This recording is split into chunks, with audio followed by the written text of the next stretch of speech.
രാവിലെ ഉറക്കത്തിൽ നിന്ന് എണീറ്റ് നിങ്ങളുടെ മുറി ചുറ്റും നോക്കുകയാണ്. നിങ്ങൾ ഇന്നലെ വായിച്ചിട്ട് മേശപ്പുറത്ത് വെച്ചിട്ട് പോയ പുസ്തകങ്ങളെല്ലാം അതുപോലെ തന്നെ ഇരിക്കുന്നു. പുറത്ത് കിളികൾ ഒച്ച വയ്ക്കുന്ന ശബ്ദം നിങ്ങൾക്ക് കേൾക്കാം. ഫാനിൻ്റെ തണുത്ത കാറ്റ് നിങ്ങളുടെ ദേഹത്ത് പതിക്കുന്നുണ്ട്.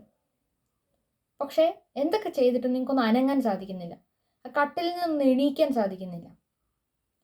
ഇത് ഗ്രിഗോർ സാംസ ഒരൊറ്റ രാത്രി കൊണ്ട് മനുഷ്യനിൽ നിന്നും ഒരു ജയന്റ് ഇൻസെക്റ്റായി മാറിയ കഥയാണ്. ഇതാണ് ഫ്രാൻസ് കാഫ്കയുടെ one of the famous works ആയിട്ടുള്ള ദ മെറ്റാമോർഫോസിസിന്റെ opening sentence.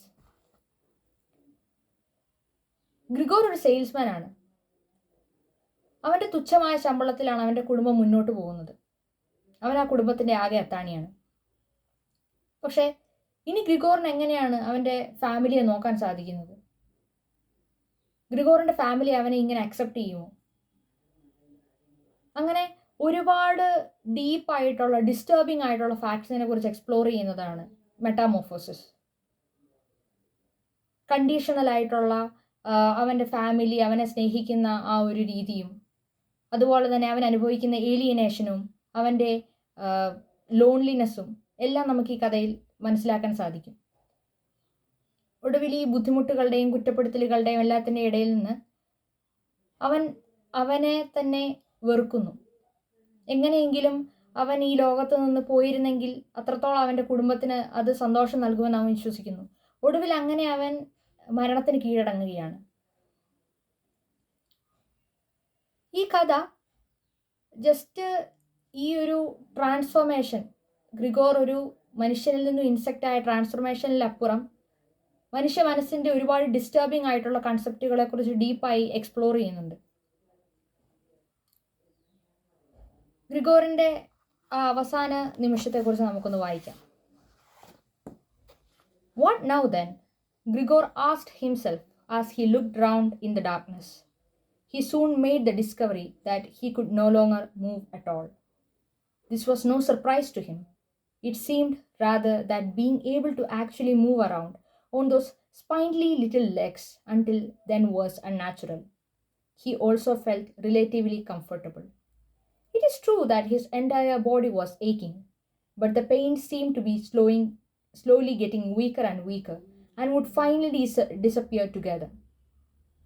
He could already hardly feel the decayed apple in his back or the inflamed area around it, which was entirely covered in white dust. He thought back of his family with emotion and love.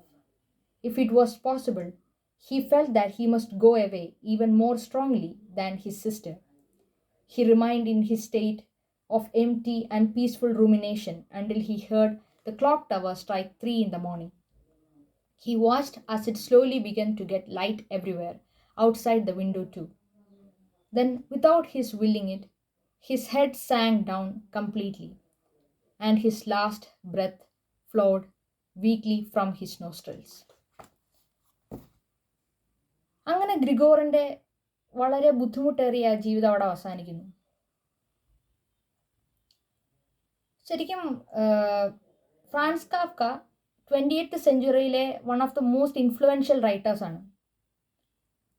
അദ്ദേഹം ശരിക്കും ഒരു office work ചെയ്യുന്ന ഓഫീസിലെ ഒരു ജീവനക്കാരനായിരുന്നു. And free ടൈമുകളിൽ മാത്രമാണ് അദ്ദേഹത്തിന് ഇതുപോലെയുള്ള works എഴുതിയിരുന്നത്.